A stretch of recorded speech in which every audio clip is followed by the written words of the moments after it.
اعوذ باللہ من الشیطان الرجیم، بسم اللہ الرحمن الرحیم۔ الدرس العاشر، 10واں سبق، یا درس عاشر بھی کہہ سکتے ہیں۔ عاشرہ مانے 10، 10واں سبق۔ ھذا فارن، یہ چوہا ہے، فار مانے چوہا، ریٹ۔ ھذا الفار صغیر، یہ چوہا چھوٹا ہے۔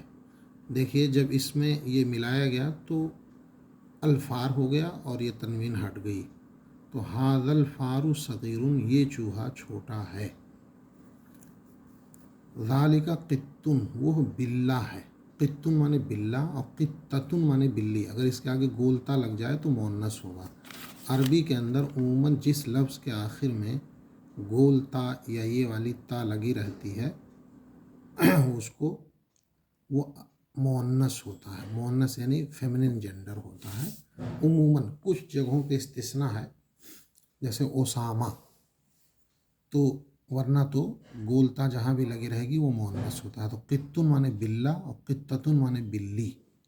ذالک القط کبیر، وہ بلی بڑی ہے، وہ بلّہ بڑا ہے۔ یہاں پر دیکھیے کلڑ کر کے یہ سمجھایا کہ تنوین جب ہٹے گی تو الف لام لگ جائے گا۔ وہو ابیض، اور وہ سفید ہے۔ ابیض مانے سفید۔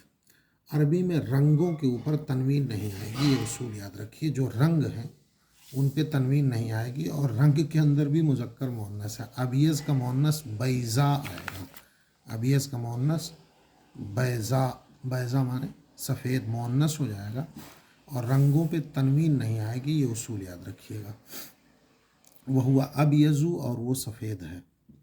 ذالک طائر، طائر مانے پرندہ، اڑنے والا، اسی سے طائرہ مانے جہاز ہوتے ہیں۔ ذالک الطائر غراب، وہ پرندہ کوا ہے۔ غراب مانے کوا۔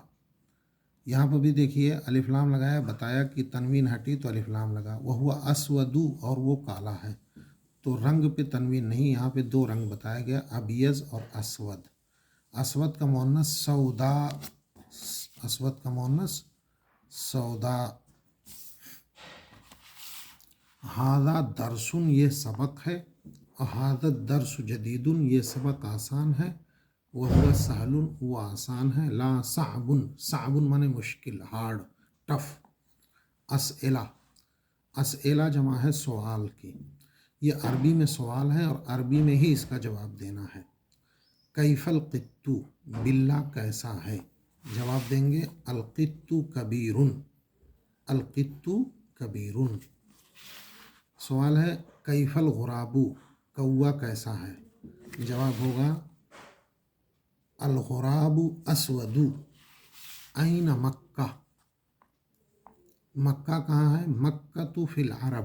یہاں پر وہی اصول کہ مکہ چونکہ آلریڈی معرب ہے، تو اس یعنی پراپر ناؤن ہے، تو اس پر لگانے کی ضرورت نہیں ہے، اور اس کہیں کہیں المکہ لگتا ہے تو وہ دوسری وجہ سے ہے، وہ بحث جب گرامر کی آئے گی تو سمجھائی جائے گی۔ این مکہ، مکہ کہاں ہے؟ مکہ فی العرب۔ حل انت اسود، کیا تم کالے ہو؟ تو جیسا بھی جواب دینا چاہیں، نام انا اسود، یا لا انا ابیض لا اسود۔ حل انت ابیض، تو جواب دونوں طرح سے ہوگا، نام انا ابیض یا لا انا اسود لا ابیض۔ للانسان حمد، بتایا تھا کہ الف پر جب زبر زیر پیش لگ جائے تو وہ حمزہ کہا جاتا ہے۔ اگر زبر زیر پیش سے الف خالی ہے تو وہ الف ہے، اور اگر اس پہ زبر زیر پیش لگ گیا تو ہو جائے گا حمزہ۔ تو حمزہ کے معنی کیا ہوتے ہیں؟ اور لام معنی لیے، لام کی وجہ سے اس پہ زیر ہو جائے گا۔ للانسان حمد، کیا انسان کے لیے تعریف ہے؟ لا، للانسان حمد، الحمد للہ۔ حل انت فی حیدرآباد، کیا تم حیدرآباد میں ہو؟ یہ چونکہ کتاب حیدرآباد میں لکھی گئی تھی۔ لا انا فی فلاں شاہ بلد، انا فی لکھنؤ لا حیدرآباد۔ حل القرآن فی العربی، فی کی وجہ سے عربی پہ زیر۔ عام حالات میں یہ جانیے کہ عربی میں عام حالات پہ آپ پیش پڑھیں گے، زبر اگر پڑھیں گے تو اس کے لیے کوئی فیکٹر ہونا چاہیے، زیر پڑھیں گے تو فیکٹر ہونا چاہیے۔ یہی فیکٹر عربی میں یاد کرنا، یہی عربی گرامر ہے کہ کسی لفظ پہ زبر پڑھا جائے گا یا زیر پڑھا جائے گا، تو کسی نہ کسی فیکٹر کی وجہ سے، اور وہی فیکٹر بتائے گا کہ اس سینٹنس، اس جملے میں اس کی کیا پوزیشن ہے، اور جس سے آپ کو ٹرانسلیشن میں اور لفظ کو سمجھنے میں آسانی رہے گی۔ تو حل القرآن فی العربی، اصل میں حل القرآن فی العربی، یہ ہے حل القرآن فی العربی۔ اب چونکہ دیکھیے اس کو پڑھنے کا طریقہ یہ ہے کہ یا تو ایسے آپ پڑھیے حل القرآن فی العربی، دوسرا طریقہ یہ ہے کہ یہاں جو بریک ساکن کی لگی ہے اس بریک کو ہٹا دیجئے، اور جب بریک ہٹے گی تو اس پہ زیر لگائیے، اور پھر حمزہ کو ہٹا کر کے اس کو اس سے ملائیں گے، ساکن چونکہ ملایا جاتا ہے، تو حل القرآن فی العربی۔ سمجھ گئے آپ؟ اس کو دھیان سے سمجھ لیجئے، اصل میں ہے حل القرآن فی العربی۔ تو جب ساکن کہیں پہ ہوتا، ساکن میں ٹھہر جاؤ یعنی بریک لگ گئی تو بریک ہے، تو پہلا طریقہ ہے کہ بریک کو ہٹائیے، اور ہٹانے کے بعد اب اس پہ زیر لگائیے، جہاں ساکن ہٹائیں گے وہاں زیر لگائیں گے۔ اب اس کو اس سے ملانا ہے، تو ظاہر ملانے کے لیے ساکن والا چاہیے تاکہ یہ بریک کس سے ہٹے، تو حل القرآن فی العربی، نام القرآن فی العربی، حل العربی لازم للمسلمی، کیا عربی مسلمان کے لیے ضروری ہے؟ نام العربی لازم للمسلمی۔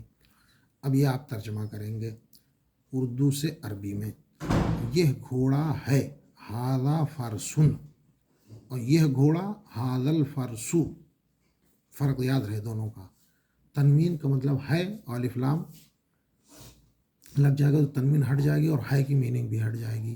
یہ گھوڑا ھذا الفرسو، وہ بندر ہے، ذالک قردن، وہ بندر، ذالک القردو، یہ اونٹ ہے، ھذا جمل، یہ اونٹ، ھذا الجمل، وہ کتا کالا ہے، ذالک الکلب اسود۔ دھیان رہے کہ اب آپ کہیں گے کہ صاحب ہے کا ترجمہ کہاں سے آیا، تو اصول بتا دیا کہ رنگوں پہ تنوین نہیں آئے گی، اس وجہ سے اسودو سے ہی میننگ آ جائے گی۔ یہ آدمی گورا ہے، ھذا الرجل ابیض، کالا نہیں، لا اسود، وہ کھیل، ذالک اللعب، وہ کھیل نیا ہے، ذالک اللعب جدید، یہ بلّا دبلا ہے، ھذا القط ھزیل، ھزیل مانے دبلا، پیچھے شاید آ چکا ہے، ھزیل مانے دبلا، اور سمین مانے موٹا، وہ گدھا موٹا ہے، ذالک الحمار سمین، وہ کتاب کیسی ہے، کیف ذالک الکتاب، سوالیہ لفظ عربی میں شروع میں آئے گا، کیف ذالک الکتاب، یہ یاد رکھیے سوالیہ لفظ عربی میں شروع میں آئے گا، انگریزی میں بھی شروع میں آتا ہے، کیا وہ لڑکا لکھنے اور پڑھنے میں مشغول ہے، حل ذالک الولد مشغول فی القراءۃ والکتابۃ، کیا وہ گھر خوبصورت ہے، حل ذالک البیت جمیل، یہ قرآن، ھذا القرآن، یہ قرآن عربی میں ہے، ھذا القرآن فی العربی، عربی مسلم کے لیے ضروری ہے، العربی لازم للمسلم، یا العربی ضروری للمسلم، ضروری لفظ بھی عربی میں بولا جاتا ہے، وہ دین اسلام ہے، ذالک الدین اسلام، وہ عالم فقط علم میں اچھا ہے عمل میں نہیں، ذالک العالم جید فی العلم فقط لا فی العمل، عزت عالم کے لیے عمل سے ہے نہ کہ علم سے، العزت للعالم من العمل لا من العلم، کیا یہ مسجد ہے، حل ھذا مسجد، کیا مسجد میں وضو کے لیے پانی ہے، حل فی المسجد ماء للوضوء، ہاں نعم، اور وہ اچھا ہے، وہ جید، کیا پانی وضو کے لیے ضروری ہے، حل الماء ضروری للوضوء۔ تو یہ سبق آپ یاد کریے، اس کا ترجمہ کریے، لکھیے، پڑھیے۔